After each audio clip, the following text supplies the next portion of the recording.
নামগঞ্জের জয়নগর এলাকায় সুরমা নদীতে পুলিশের অভিযানে ভারতীয় অবৈধ ৩১টি গরু এবং নৌকাসহ ২ জন আটক। সুনামগঞ্জ প্রতিনিধির পাঠানো প্রতিবেদনে দেখুন বিস্তারিত।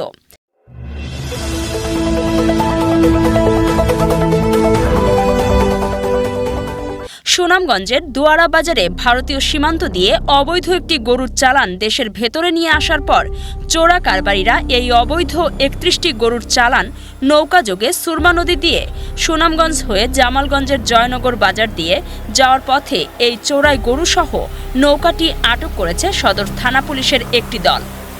আজ বুধবার বিকেলে সুনামগঞ্জ সদর থানার এসআই মাহমুদুল হাসানের নেতৃত্বে পুলিশের একটি দল গোপন সংবাদের ভিত্তিতে সুনামগঞ্জ থেকে সুরমা নদী দিয়ে জামালগঞ্জের জয়নগর এলাকায় যাওয়ার সময় জয়নগর বাজারের নদীতে চোরা কারবারি চক্রের ২ চোরা কারবারি এবং অবৈধ ৩১টি ভারতীয় গরুর চালানসহ নৌকাটি আটক করে। তবে এই চোরাই গরুগুলোর সাথে জড়িত সন্দেহে সুনামগঞ্জের দোয়ারা বাজার থানার নরসিংহপুর ইউনিয়নের নরসিংহপুর গ্রামের সেরাগালির ছেলে আনসার আলী ও তার সহোদর আরেক চোরা কারবারি আশিক মিয়াকে আটক করা হয়েছে। চোরাচালান বিরোধী অভিযান পরিচালনা করছি পৃথক ২টি ঘটনায়। একটা ঘটনায় বিপুল পরিমাণ ভারতীয় পণ্য সামগ্রী আমরা হেফাজতে নিয়েছি, এখনো পর্যন্ত সেগুলো গণায়ন চলছে। আর এরই মধ্যে আবার আমরা নদী থেকে ভারতীয় কাগজবিহীন ভারতীয় গরু আমরা ৩১টা কাগজবিহীন অবস্থায় কাগজপত্রবিহীন অবস্থায় আমরা হেফাজতে নিয়েছি এবং ২ জন জিজ্ঞাসাবাদের জন্য আমরা এই গরুর সঙ্গে ২ জন পাইছি। আপাতত এখন পর্যন্ত আমরা বিকেলবেলা ধরছি, এইমাত্র আমাদের নৌকাঘাটে এসে পৌঁছালো। এর ভিতর কোনো মালিক দাবি করে নাই, যেহেতু এখন পর্যন্ত কেউ মালিকানা দাবি করে না। আর আমরা গরুগুলো দেখেই মনে হচ্ছে যে এটা ভারত থেকে আনা গরু। তারপর আমরা এগুলো যাচাই বাছাই করছি। আর এখন পর্যন্ত যেহেতু আমাদের কাছে কোনো কাগজপত্র আসে না, তাই আমরা ধরে নিচ্ছি যে এগুলো চোরাইভাবে অবৈধভাবে বাংলাদেশে প্রবেশ করছে। খবর পেয়ে সুনামগঞ্জ সদর থানার অফিসার ইনচার্জ মোহাম্মদ রতন শেখ ঘটনাস্থলে গিয়ে গরুসহ ২ জনকে আটক করে নিয়ে আসেন। তবে আটককৃত ইঞ্জিন চালিত নৌকাসহ ৩১টি গরুর মূল্যে আনুমানিক ৩০ লাখ টাকা হবে। সাথে কয়জন গরুর সাথে কয়জন আটক করছেন? আপনাদের 2 জন আটক করছেন, 2 জনকে হেফাজতে নিয়েছেন।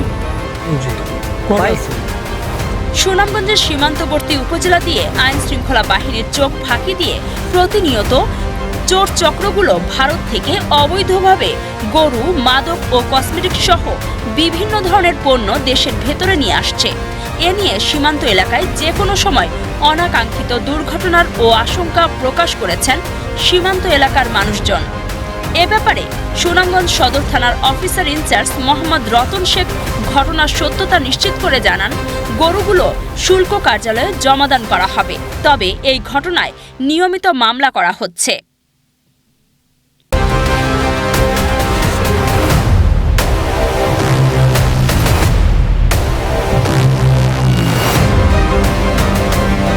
এই সংক্রান্তে আমরা নিয়মিত মামলা রুজু করব এবং আমাদের এই বিষয়টা আমাদের ঊর্ধ্বতন অফিসারদের সাথে আমরা কথা বলছি।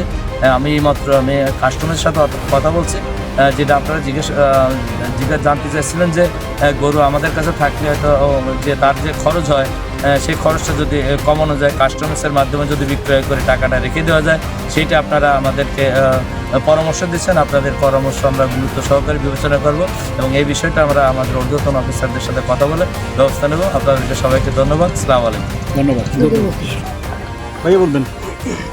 আচ্ছা আমরা আগে এটা কম হয়ে যাবে ভাই।